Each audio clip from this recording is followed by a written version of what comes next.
Welcome to the Weekly Roundup Report. Thank you for joining us today. We're at the Kennesaw location, so come on back.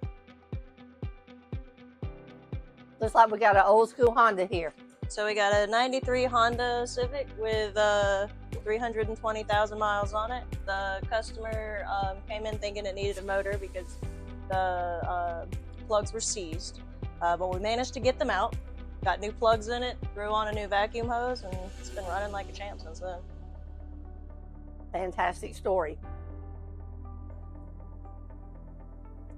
Yeah, so apparently if you have an oil leak, putting rice like your phone doesn't fix it. So that doesn't help. So Wow. yeah, we're just gonna go ahead and do that oil cap, fix the leak, and either finish cooking it or just save it for the customer. Okay. You guys come down and see us at Kennesaw. You can enjoy our kids play area. Our customer waiting area is super comfortable, and we're going to give you a fair assessment of your vehicle, complete with pictures and video. Come down and see us, Stylesboro Road. Thanks.